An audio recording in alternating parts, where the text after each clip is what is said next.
Hello বন্ধুরা, study motivation YouTube চ্যানেলে তোমাদের সকলকে স্বাগত। আজকে আমি ক্লাস 7-এর ইংলিশ ব্লুমস বইয়ের 1 নম্বর পৃষ্ঠা থেকে আলোচনা করা শুরু করছি। এখন থেকে আমি ক্লাস 7-এর ইংলিশ ব্লুমস বইয়ের সমস্ত পৃষ্ঠাগুলি আলোচনা করব। ভিডিওর ডেসক্রিপশনে লিংক দেওয়া থাকবে এবং প্লেলিস্টও করে দেওয়া থাকবে, তোমরা সেখান থেকে দেখে নিতে পারো। 1 নম্বরে দেখো বলেছে উপরে রিভিশন লেসন। এখানে দেখো বলেছে লেটস ডু মানে চলো করি। Activity 1, tick the correct answer from the given options মানে নিচে দেওয়া সঠিক উত্তরটির মাথায় টিক দাও। I am or is Nilofar.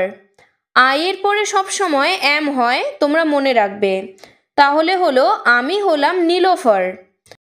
I am or is a girl. আমি একটি মেয়ে। আই এর পর অ্যাম হয় বললাম, তার জন্য দেখো এখানেও অ্যামের মাথায় টিক দিয়েছি। I study in class 7। আমি ক্লাস 7-এ পড়ি। There is or are 40 students in our class. আমাদের ক্লাসে 40 জন ছাত্রছাত্রী আছে। এখানে দেখো যেহেতু 40 স্টুডেন্টস মানে 40 জন একের বেশি বলেছে, তার জন্য হয়ে গেল আর। যদি একজনের কথা বলতো তাহলে লিখতাম ইস, যেহেতু অনেকের কথা বলেছে তাই হয়ে গেল প্লুরাল বা বহুবচন, তাই বসলো আর।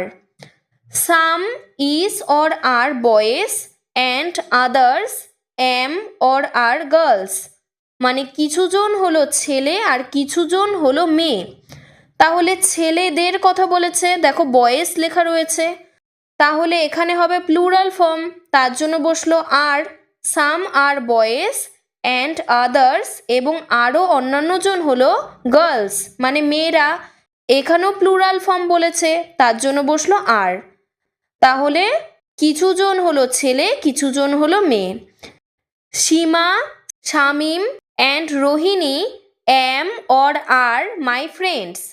সীমা, শামিম এবং রোহিণী হলো আমার বন্ধুরা। এখানে দেখো 3 জন মেয়ের কথা বলেছে, যেহেতু 3 জন মেয়ে তাহলে এটি প্লুরাল ফর্ম হয়ে গেল, তাই বসলো আর। Rohini is or are the best students in our class. Rohini হলো ক্লাসের সবচেয়ে ভালো ছাত্রী। এখানে দেখো রোহিণী মানে একটি মেয়ের কথা বলেছে, তার জন্য রোহিণীর পরে হলো ইজ। ইজ সবসময় হয় সিঙ্গুলার নাম্বার বা এক বচনের পরে। যখন একজন থাকবে তখন ব্যবহার করা হবে ইজ, আর যখন অনেকজন থাকবে তখন ব্যবহার করা হবে আর। আর এম সবসময় বসে আই এর পরে। She is or are very fond of me. সে আমাকে খুব পছন্দ করে। তাহলে সে পছন্দ করে, এখানে একজনের কথা বলেছে, তাই হয়ে গেল is. She is very fond of me. এরপরে দেখো অ্যাক্টিভিটি 2-তে বলেছে join the following sentences with and or but. And এবং বাট ব্যবহার করে নিচের বাক্যগুলি যোগ করো। 1 ইজ ডান ফর ইউ, একটি তোমার জন্য করে দেওয়া আছে।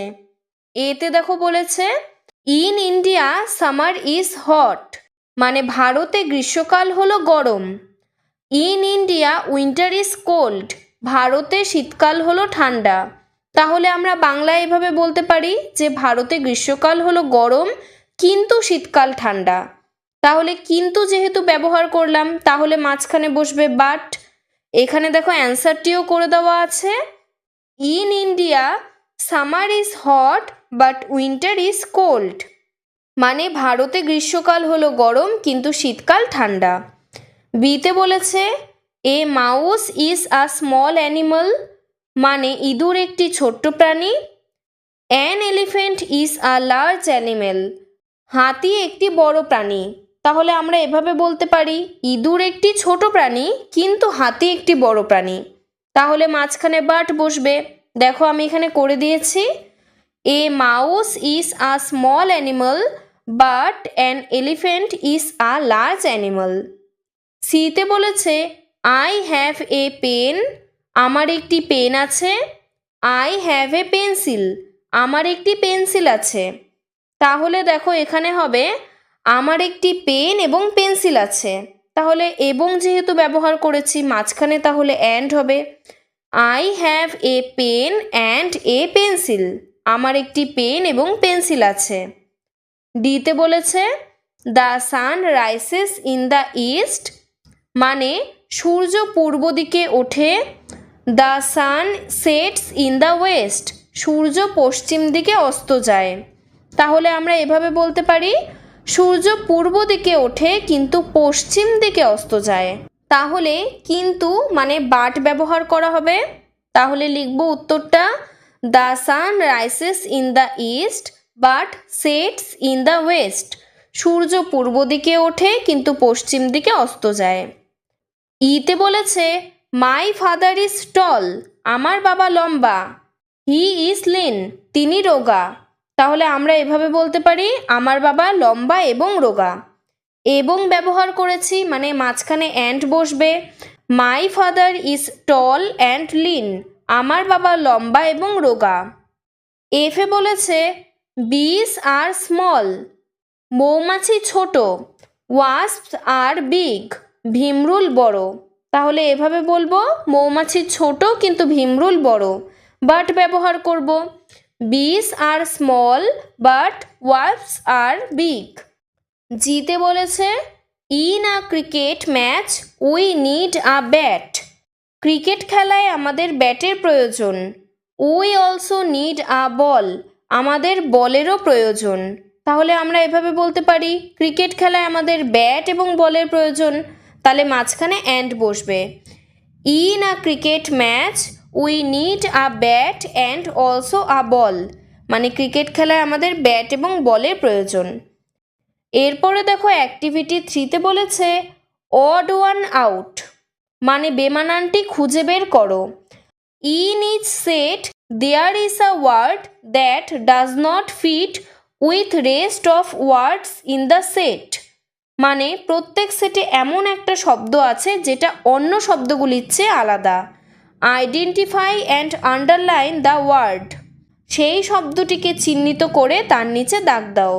One is done for you, একটি করে দেওয়া আছে।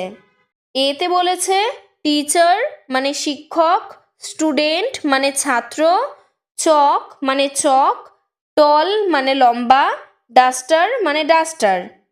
এখানে দেখো শিক্ষক, ছাত্র, চক, ডাস্টার এগুলো সব স্কুলে থাকে, কিন্তু লম্বা এটি বেমানান শব্দ, তার জন্য টলের নিচে দাগ দেওয়া।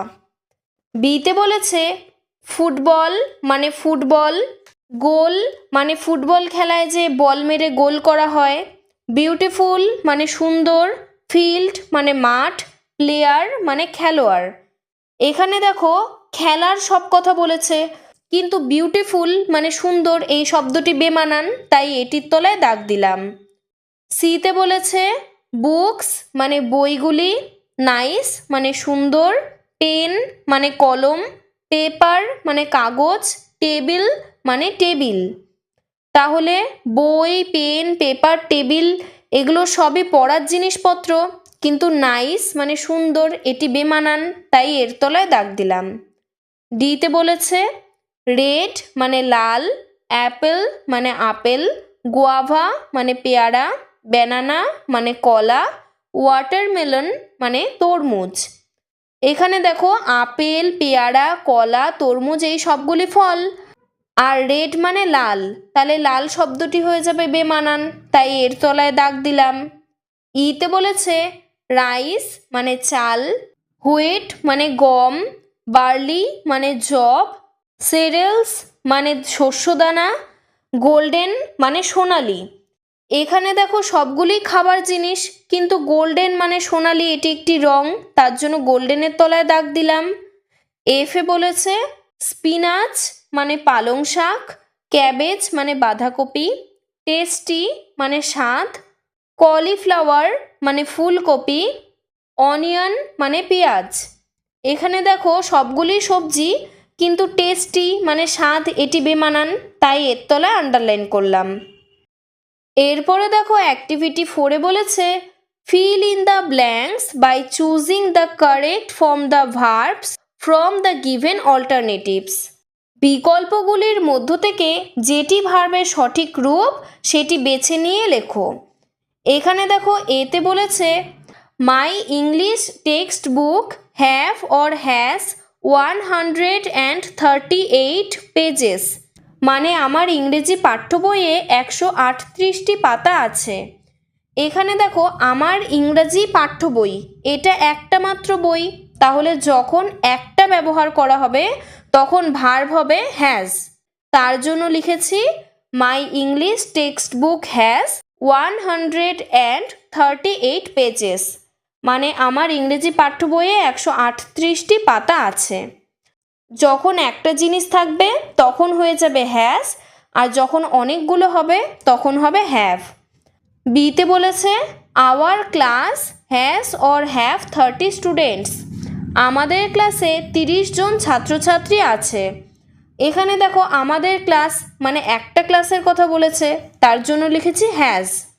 সিতে বলেছে my school have or has a big playground, আমাদের স্কুলে একটি বড় খেলার মাঠ আছে। আমাদের স্কুল মানে শুধুমাত্র একটা স্কুলের কথা বলেছে, তার জন্য হয়ে গেল হ্যাজ।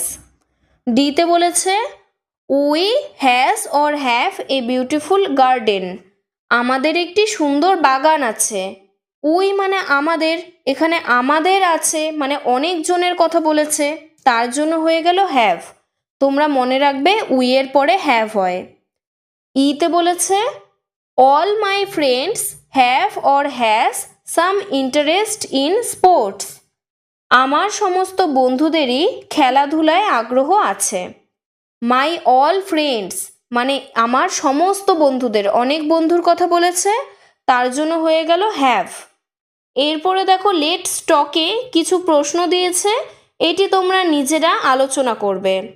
তারপরে অ্যাক্টিভিটি 5-এ বলেছে fill in the blanks with suitable articles and prepositions, মানে উপযুক্ত আর্টিকেল এবং প্রিপোজিশন দিয়ে শূন্যস্থানটি পূরণ করো।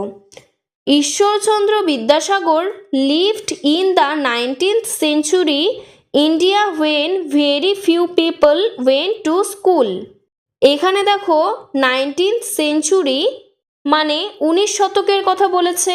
যখন কোনো সময়ের কথা উল্লেখ থাকবে তখন তার আগে ইন ব্যবহার করা হবে। তাহলে বাংলা অর্থটি হলো ঈশ্বরচন্দ্র বিদ্যাসাগর 19 শতকে ভারতবর্ষে বাস করতেন, যখন খুব কম মানুষই বিদ্যালয়ে যেত। He founded A school in Calcutta which was letter known as Vidyasagar college, তিনি একটি স্কুল প্রতিষ্ঠা করেছিলেন। একটি স্কুল তাহলে হয়ে গেল এ স্কুল, আর ক্যালকাটা মানে কলকাতা শহরটি অনেক বড়, তার জন্য তার আগে ব্যবহার করা হবে ইন।